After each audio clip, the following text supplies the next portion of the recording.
Do you classify yourself as a Karaite, or do you have another group you belong to? No, the closest thing that I could relate to in terms of an actual recognizable group would be the Shemaranim, or the Samaritans. But I also take issue with them because they do obviously insert some of their agenda into observance of the Torah and so forth. So, as an individual, I just try to follow Yah and the Torah as best I can. Okay. Do you belong to a community, or is there a group that you join up with, that you share ideas with, or is it just you? No, I have an extensive email list of probably about 150 people that pretty much agree with and observe the ideas and aspects of the Torah that I do, which are mostly on my website. I still have a lot of writing and work to do in that regard, but yeah. Samaritans typically only accept the Torah along with the book of Yehoshua as their complete canon. Is that how you usually function?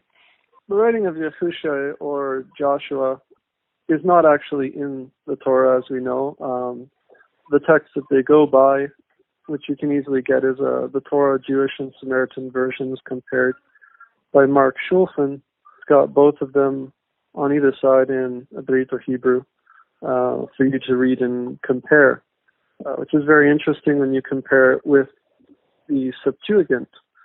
So myself, I like to look at all three versions, the Septuagint, the Masoretic, and the Samaritan, to gain a comprehensive view when I'm looking at a particular text. Do you limit yourself to those 6 books? 5, just the Torah for myself. All right, because Samaritans include typically the book of Joshua. So for you, it's just the 5 books. Right.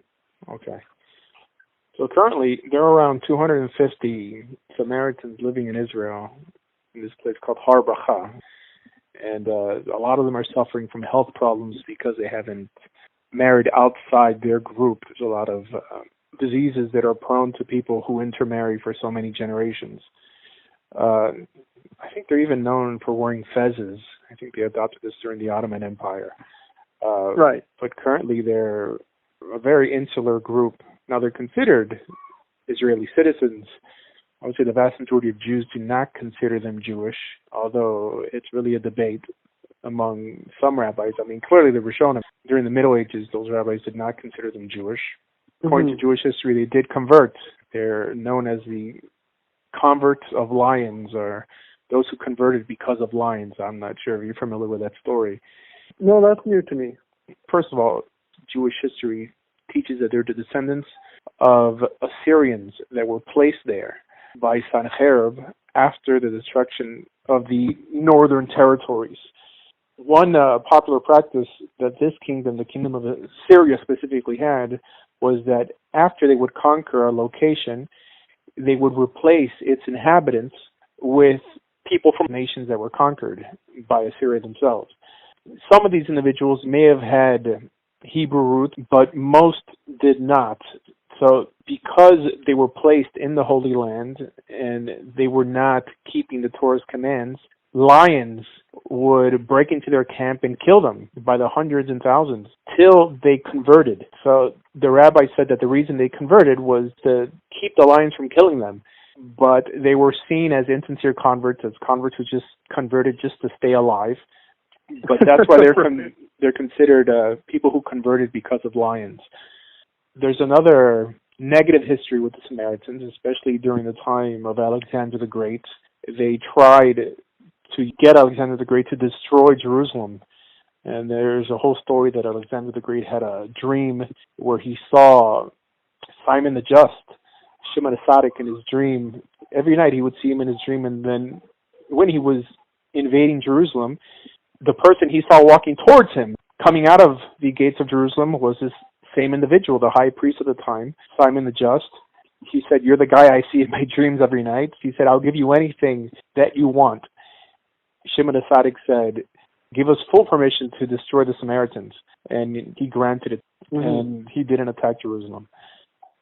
There's a lot of negative thoughts towards the Samaritan people from the Jewish people. Sure. In the Shulchan Aruch, They're called Kuthians, because they believe that that's where they originated from. At least how they exist nowadays, they've completely disconnected themselves from any rabbinic tradition. Now, I understand rabbinic tradition from a different perspective. I believe it's necessary for the sake of unity. I don't believe it was given to us on Mount Sinai. And I think if you fail to embrace some sort of oral law tradition, man-made legal mandates, you begin to shrink and remain socially stagnant. And that's pretty much what they've done. In a few hundred years, there won't be any more Samaritans, because walking with God really doesn't mean much if you're walking alone. And they've pretty much secluded themselves from the rest of the world. Obviously, they don't accept converts. They just marry into their own families, and I don't think that's what God wanted for the Jewish people. I think the Jewish people are the right hand of God. They're there to be the ambassadors of the Almighty to the world, which means being in that world but not being part of the world, and that also includes bringing Gentiles into the fold, which is also evident in Torah. Sure. So what would you say that you differ in the way you understand Torah than, let's say, a rabbinic Jew? Well, and this is true also of the Samaritans. The Samaritans have adopted quite a few of the rabbinic traditions, such as not eating meat and dairy at the same meal or plate, substituting the name of Yah with Hashem or Adani, meaning my sovereign, or using the English vernacular, the Germanic deities, good or God, which came to the English language, or the Etruscan Lord, who was the false mighty one of doorways or futures. So referring to pagan deities in reference to the Creator, substituting the name, eating milk and dairy, with meat, not doing that.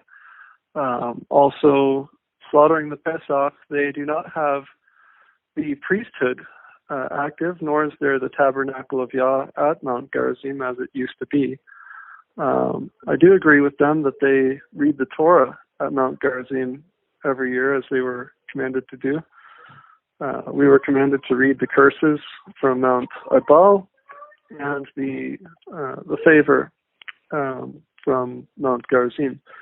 So that was to be done for all the people of Yisrael, convert or otherwise. What part of the Torah do they read? Just the blessing and the curses, or they read the whole 5 books every year? I would hope that they would read the whole Torah on those festival days at the mountain. But specifically, they were to recite the favor and the cursing sections of the Torah on those festival dates from those mountains. The Torah doesn't specify exactly what has to be read. It says to read from this law, which exactly, I guess would include the blessing and the curses. So the king, well, first of all, even in rabbinic literature, we don't know exactly what was read. Some people think that only the book of Deuteronomy was read. Also, we're not sure who was supposed to do the reading. We have the king do the reading. I don't think the Torah necessarily specifies that. In the time of Ezra did the reading. In other words, if they have some sort of system that they go by yearly, they also have some sort of tradition that they claim to be validated by God. Yes. Sorry, was that a question? That was the statement. Rabbinic Jews, the reason they keep these laws is because it keeps them progressing in a uniform manner. Now, there are many legends in our history that get some to believe that every one of these laws was given to them on Mount Sinai. I don't think that serious yeshiva students actually believe this. They believe that the Sanhedrin developed these laws. The Torah itself commands us to listen to that body of elders, and not listening to them would be equivalent to not listening to God himself. And that's why Rabbinic Jews study the Talmud. The Talmud is a collection of the rulings of this court to keep Israel, again, progressing in the same direction. This is why Karaites, Samaritans, all these individuals who fight against rabbinic law actually have their own rabbinic law or their own oral law or oral tradition they follow. I don't know where you would come to that conclusion from, but I just know for people like myself, the Bayn of Deuteronomy 13 verse 1 is key. The entire word that I command you, you shall observe to do it. You will not add to it, and you will not diminish from it. I agree 100%. I don't think rabbinic Jews add to the Torah. But when you say that the weekly cycle is separate from the lunar monthly cycle, this defies any calendric system prior to the Roman Empire.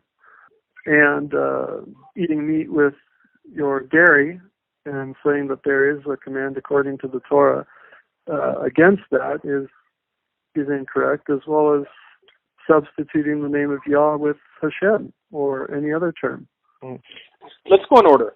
So first you said that, I'm not sure exactly what you believe theologically. Are you saying that you are a lunar Sabbath individual? Well, the Sabbath, the weekly cycle, is a part of the lunar cycle, yes, which is why there's never any mention within the Torah or the Tanakh of the rabbinic ruling of what's called a high Sabbath. There is no such terminology existing within the Torah or the Tanakh. That is a term that is made up by rabbinic Judaism in order to abrogate the lunar weekly cycle and in order to get around any contradictions regarding that. According to the Torah, all of the festivals are distinct and have their own meaning and their own numerical date. So the Day of Atonement, the 10th day of the 7th month, would land 2 days after the first Sabbath of the 7th month. So the 7th new moon, the trumpets are sounded. They work 6 days, they rest on the 7th, and then 2 days later they would begin to afflict their being, and a special atonement offering for all of the year for all the people of Israel would be made on the Day of Atonement to cover the transgressions of Israel. And this was not something to be done on the Shabbat. The fasting, the afflicting, the atonement, these types of things. Hold on. Recognizing the conflict of these things, Rabbinic Judaism will sometimes add in a day or two at their own whim of the leadership in order to try to avoid such conflicts. So you don't believe that the Sabbath is every 7 days? Oh, absolutely. We work 6 days and we rest on the 7th day. Okay, all right. And that begins with the New Moon Festival every month. But the Torah doesn't say that. The Torah doesn't say that you start counting. From Exodus chapter 12 to Exodus chapter 19. If you read those chapters, the Sabbath is on the 15th day of the first, second, and third months in Exodus 12, 16, and 19.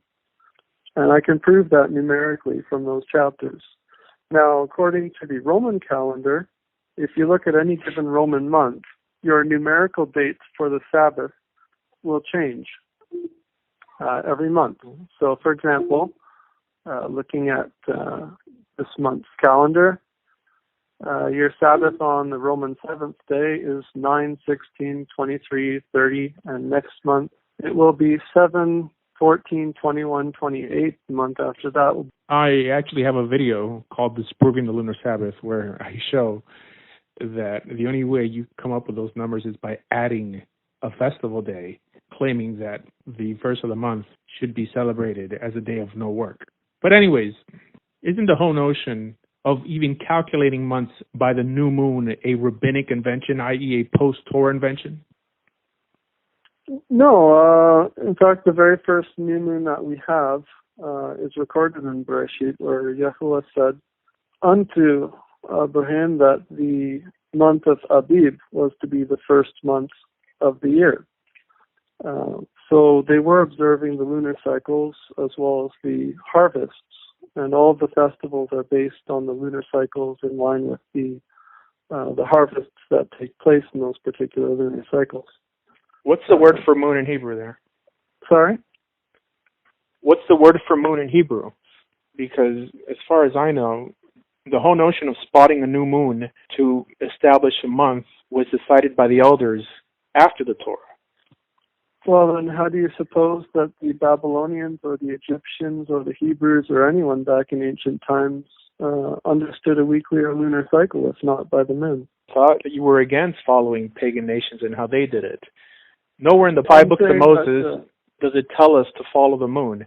If the court itself established that Israel should determine months by the moon, why do you then toss out this court and just use them when they're beneficial for you and say that you only go by Scripture?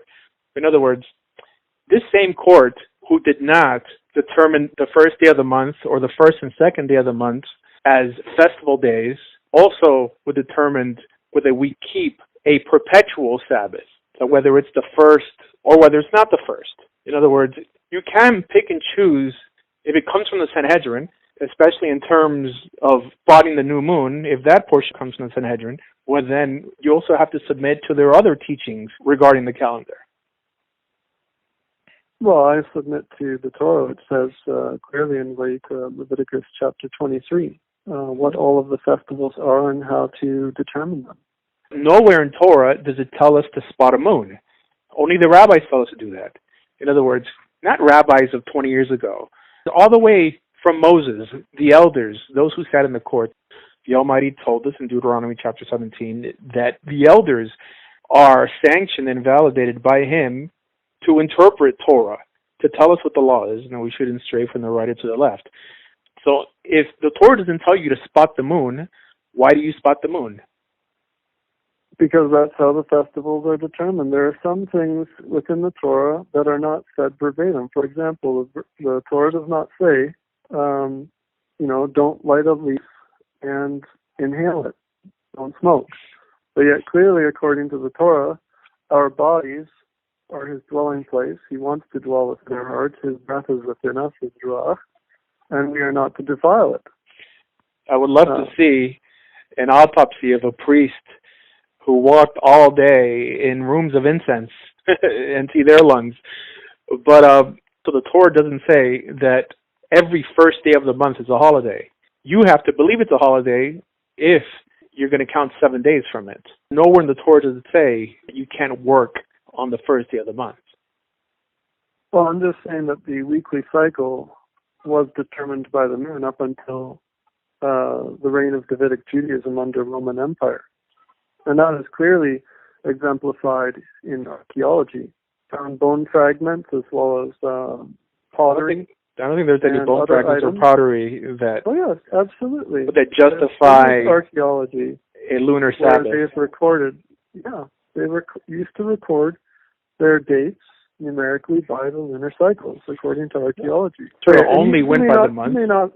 You may not be willing to admit this, but I've had plenty of rabbis admit to me that the Sabbath used to be by the moon. By their rabbinic authority, it's basically the same thing as the Catholic Church saying that they had the authority to, with their rulership, change the Sabbath to Sunday. I would love to get the name of one of those rabbis, and I would love to see what's their source for this. Now, Israel goes by the moon and the sun. Now, nowadays, since the destruction of the temple, they only go by the calculated calendar. But mind you, that going by the moon is also rabbinic, because the Torah doesn't tell you to go by the moon. If one wants to go by the first chapter of Genesis, then we should be going by the stars, sun, and the moon. But Israel traditionally went by the moon to establish their months, but they went by the sun to establish their years. In other words, we have a commandment, is that the month of Nisan always has to fall in the spring. I agree. That is not possible unless you accept this additional month established by the rabbis to, in some way, I disagree, because coordinate our calendar. The most I clearly said that deeds, which say that there has to be some kind of rabbinic ruling on this matter. No, the green year of barley will always fall to the new moon closest to the spring equinox, when day and night are equal. And so, yes, the sun is a determinative factor in separating the seasons of the year in terms of harvests. And these are harvest festivals. So you don't need a rabbi to come and give you a command or an injunction with regards to these matters. It's observable through agriculture. How were the new moons established? Did people just in the fields spot a new moon and on their own start counting? I can't say how Yisrael as a nation used to observe. It's mentioned in Josephus. Much of anything, because it's even mentioned today in we've Josephus, got and it's mentioned in the Talmud. Right. So yeah, I'm aware of those things. There were courts throughout Israel. They had people up on a mountain spotting this new moon. Once they spotted the new moon, now all this is codified because this has to be organized or Israel couldn't progress ethically or socially. So all these laws were codified by this court. When these individuals spotted the new moon, they lit bonfires on mountains. I remember I lived in a settlement in Israel called Kohab Shachar, where they had this hill called the Kuba Hill, and this was actually one of the hills that were used to light the bonfires. But anyways, they would light the bonfires till it was spotted in Jerusalem. Right. And that would signal the spotting of the new moon. Now, these individuals who actually saw the new moon were interrogated by the court to see when they saw it, how they saw it. Now, all this is codified in the Sanhedrin and in the rulings of the Sanhedrin. So for someone to think that now we could completely do away with any type of organized Judaism and have everyone sort of interpret Judaism the way he sees fit, it seems pretty chaotic. It seems, or the outcome seems that it would be identical to the outcome of Karaites nowadays, and no one really could get along with anyone, no one could marry into anyone's house, no one could eat in anyone's house for Shabbat, because everyone tries to interpret Torah the way they see fit, without relying on a unified body, an accepted unified body, which... Your fear is that people cannot follow the Creator with their own individual Torah for themselves and have a successful marriage and family and have unity with other people. I never said that. There's ethical commands in the Torah that one does not need an adjudicating or legislating body to be able to keep. These commands in the Torah, the ethical commands, could keep you healthy and happy. That's fine, but it's not going to help you to progress socially as a nation. In other words, big picture. Well, socially as a nation, the whole world has failed. We do not have anyone that is coming together as a community to produce agriculture and observe the festivals as they were written in the Torah. That is not happening, not in Israel, not anywhere. I would say that Orthodox Jews probably keep the festivals more in line to the way it's kept in the Torah than any other Jew out there. Just by the simple fact that they're doing it on the same day of the year speaks volumes to the progress they've achieved. As a matter of fact, the Torah itself tells you to labor for 6 days and rest on the seventh. According to your calculating of the calendar, that you could even labor probably for 10 days and not rest. No, that's a false claim. I've heard that claim before, but I can assure you that my wife could assure you as well that we work 6 days and we rest on the seventh day, and then at the end of the month we actually have an extra 1 or 2 days of rest due to the New Moon Festival, and then we go back to work. At least that's how they used to observe in the ancient times. But the only way you do that is by establishing a new festival. I mean, the Torah never says the first day of the month is a festival. No, but like I said, the Torah does not give us instructions on a lot of things we do in life today, but they're known to be understood as the spirit of the Torah. Or, I mean, you can't just read the Torah and expect that you're going to observe it in modern life without having some kind of spiritual understanding of what's being said. So you may call it spiritual, but we have it codified in tradition. I mean, Jewish history teaches us that Jews were keeping... And in the Torah that says that you can't eat meat with milk. And in fact, Abraham had a meal with the Melachim, or the messengers, whether you believe those are people or angels, is regardless, it's not the point. He gave them milk and meat. Clearly it's what he served. And they ate. Now, if Yahuwah had a problem with that, you would have clearly said so. And you never said that anywhere in the Torah. I don't have a problem with that statement you just made. I believe it's a rabbinic command. So you like eating meat with milk? No. In Deuteronomy chapter 17 and in two other places in the Torah, God tells us that we have to submit to the authority of the elders. Even if he never said anywhere in the Torah that you are to submit to an authority that subverts and perverts his Torah.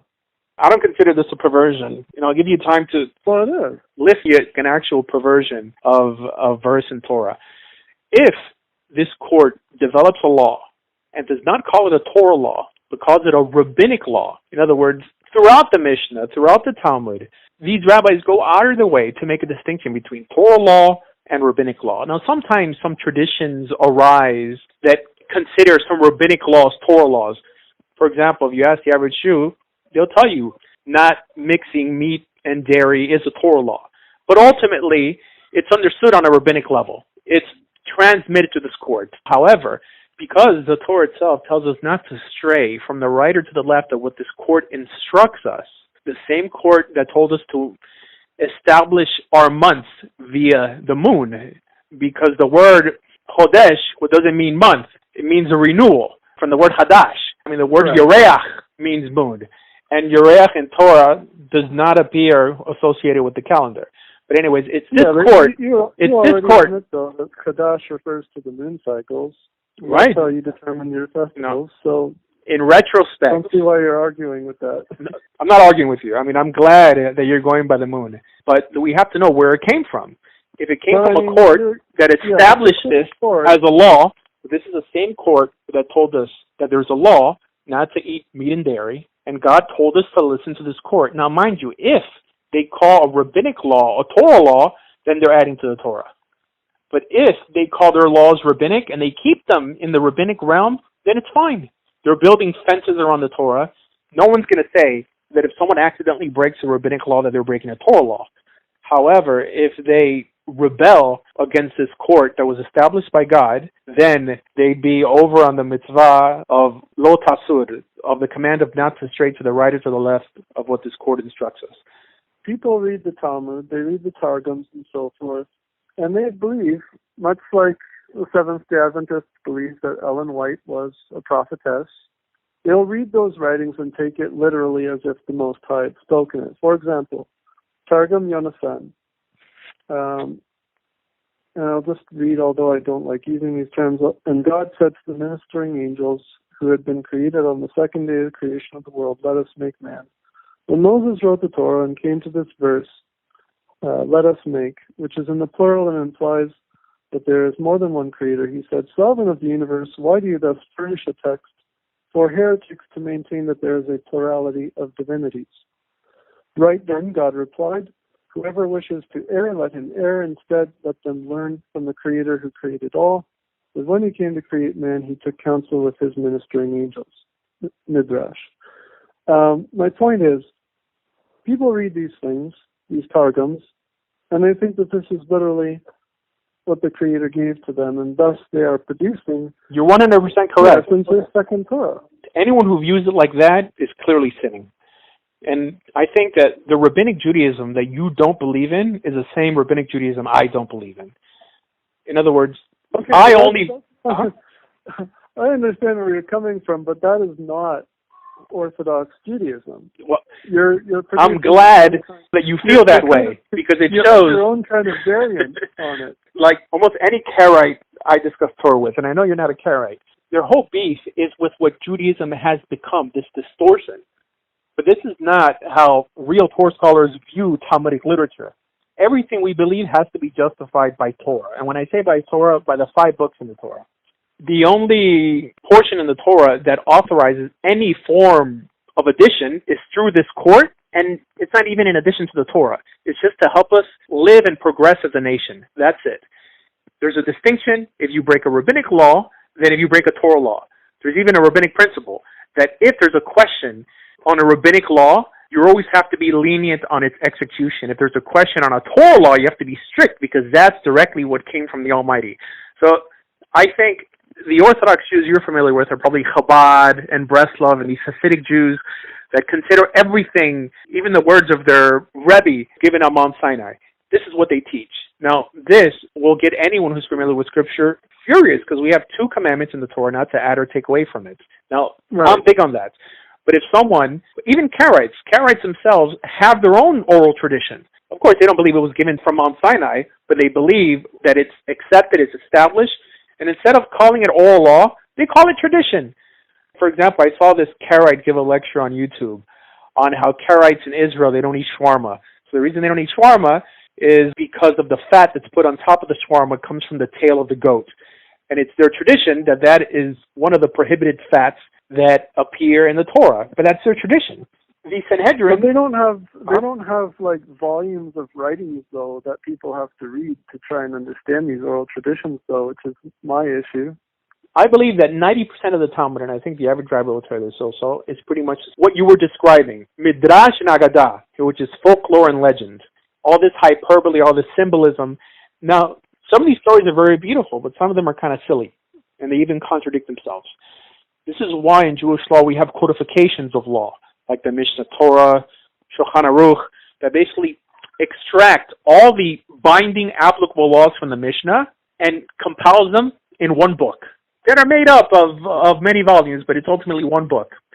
So the average Jew could know what they have to do, which is why the vast majority of Judaism keeps the holidays on the same day. We could all pretty much agree on what's forbidden and what's allowed. Now, mind you, there are little cultural differences between Sephardic Jews and Ashkenazi Jews. They pretty much pray in their same synagogues. They have no problem praying from their own prayer books because there's a consensus there. Now, you live up on a mountain. You live alone. The way you live, you're never going to have an impact to better this world, to civilize this world in Torah, because you're lacking that uniting aspect that we call Rabbinic Judaism. Now, this court was ultimately dismantled, and Rabbinic authority was completely lost. It officially ended in 300 of the Common Era. So rabbis today have no power. The Lubavitcher Rebbe had no power. They're just leaders of their community. They could establish their own communal law, but it's not binding if you're not part of that community. But like you said, they're not accepting converts, and very stringently they are. A lot of people get rejected. They are very racist in a lot of ways. Right. You've talked about these issues. So, absolutely. I mean, you can't tell me that they don't have authority anymore.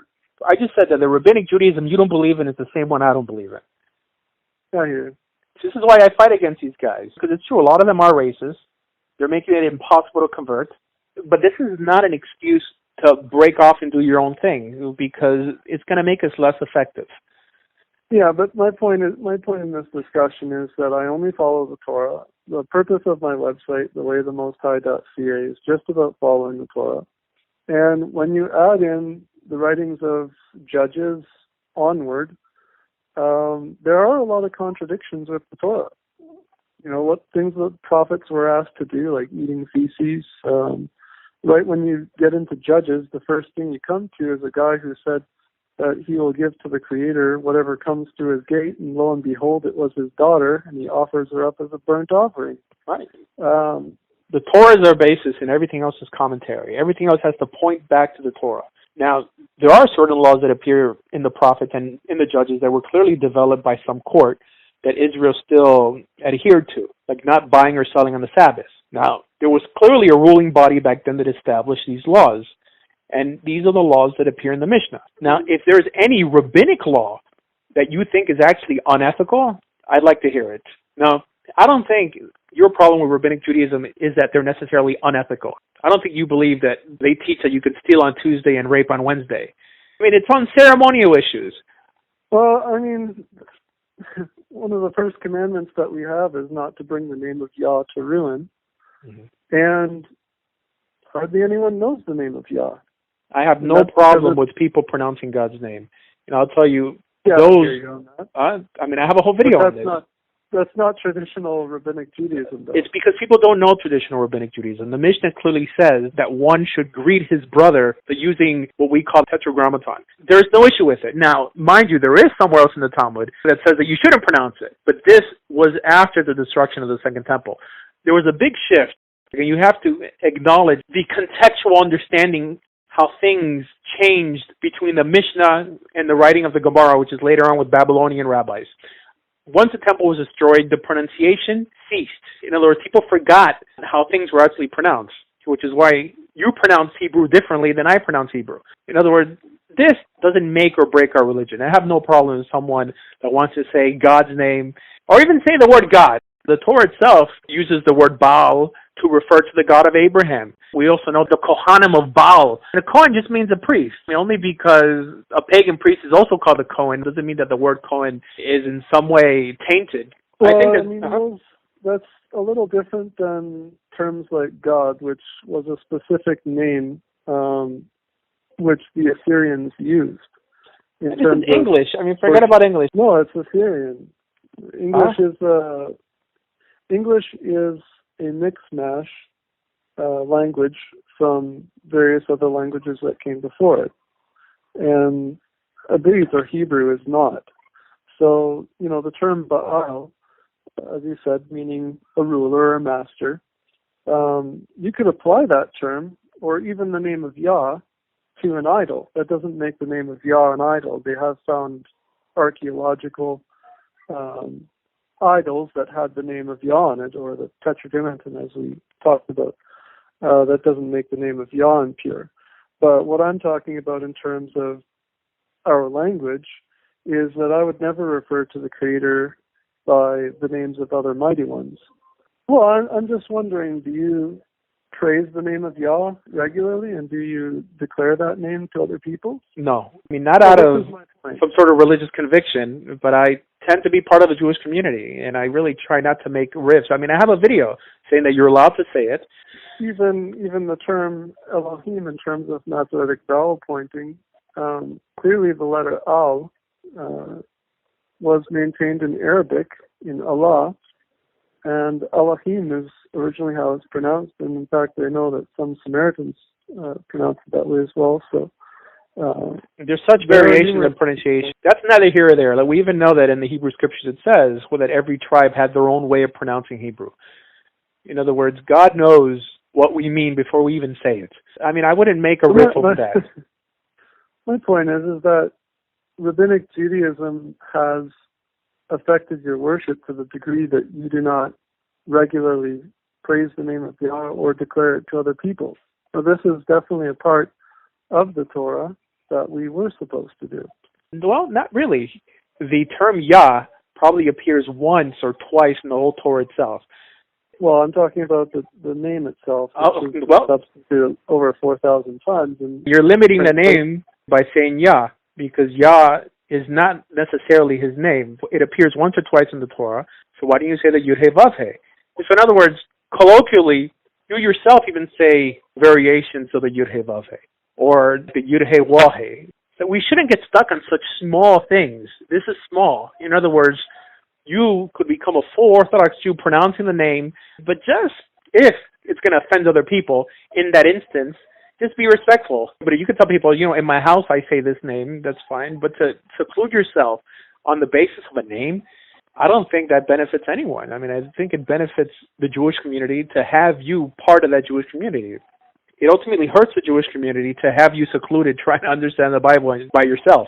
Well, they did it to themselves, though, because, if you make a whole Siddur book that never exemplifies the name of Yah, then you result in a congregation which assembles every week to say Hashem, which is basically saying the name. They're not praising anybody by their name.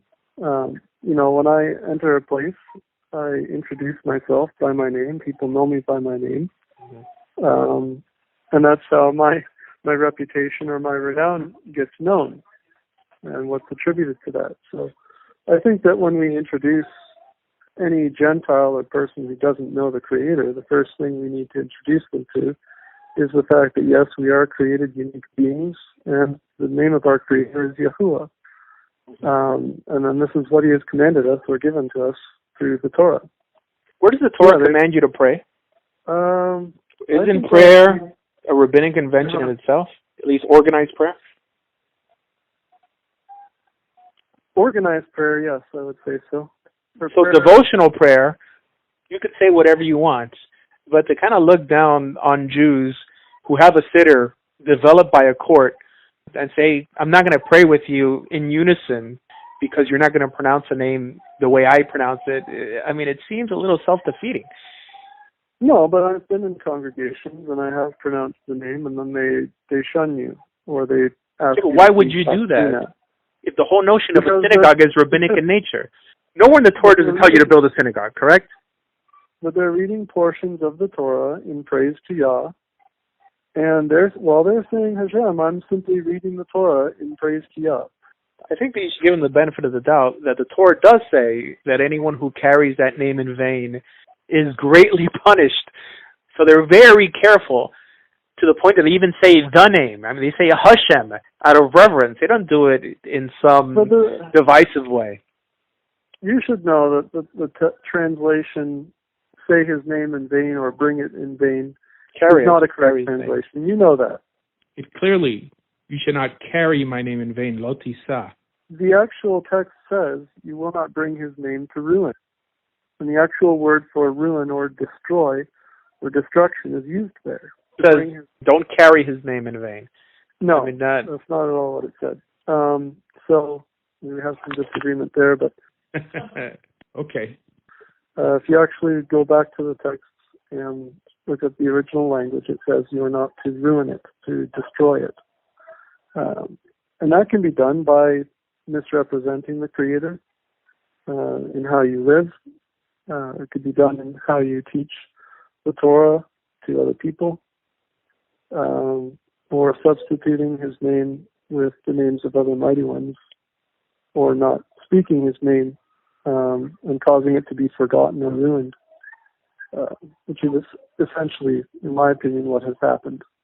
I mean, getting back to the crux of it, I mean, David is basically the crux of Judaism. And this is what the Samaritans are against, and it's what I'm against, is that Deuteronomy 18 very specifically said what the requirements were for a monarch, for a king. And King David broke all of them. So he was not a legitimate king, and he took away the tabernacle from Mount Gerizim, the tent, and he made a temple like the pagans had made. And he had completely changed the Torah. He never wrote a copy of the Torah, which is why we don't have one existent from his hand. It says very clearly in Deuteronomy 18. The Mishkan, the tabernacle, and it was moved way before King David. It settled in Shiloh. Not until Yahweh said that he brought them to the place he chose to place his name, which was Mount Gerizim. And they were to assemble there 3 times a year. So it was only under Davidic rule. It doesn't say that. But Yahukhenun did not say that he was going to move his tabernacle and establish a temple. These are things that happened under David. But my point is... No, forget about the temple. I mean, the temple is nothing but a tabernacle with a stone base. Deuteronomy 17 says, I will set a king over myself, verse 14, that all the nations around me, you will surely set for yourself a king that Yahweh will choose from your brethren. You cannot place a foreign man who is not your brother. That's wrong number 1 with David. Only he will not have too many horses for himself. He definitely did amass horses to himself. Verse 17, he will not have many wives, so that his heart will not turn astray. He did that. He will not greatly increase silver and gold for himself. He did that. He is always a person of war. Verse 18 says, when he sits on the throne of his kingdom, he has to write for himself 2 copies of the Torah before the priests. And it shall be with him read all the days of his life. Now, clearly he broke all of these, and he was an illegitimate king. Okay. And now, you to believe that kings didn't sin? In terms of amassing horses, I think you're confusing him with Solomon. There's a famous story of Solomon's stables. I don't think he broke as many commandments as that you're alluding to. And how is he a foreigner? Well, his union with his from his mother's side, Moab. I don't think that makes him a foreigner. So all those individuals. There's numerous websites that talk about this issue, about his lineage. I mean, I am familiar that Ruth was from Moab, but we also know that only because you're not from Hebrew descent, that one could ultimately be converted into the Jewish people. As a matter of fact, the Torah says that on Mount Sinai, there stood a mixed multitude of peoples, non-Hebrews, and then suddenly we don't hear from them anymore. In other words, they were absorbed into the people of Israel. The point is that he amassed horses and gold for himself, and he did not write the Torah, and he changed Garazim. How do you know he didn't write the Torah? He didn't change Garazim. Because there's no copies of it. There's literally, archaeologically speaking, hardly any evidence even for his existence. King David hid in Shiloh. In other words, it was moved before King David. Well, mind you, he didn't build the temple. It was Solomon who built the temple, but he was one who moved it to Jerusalem.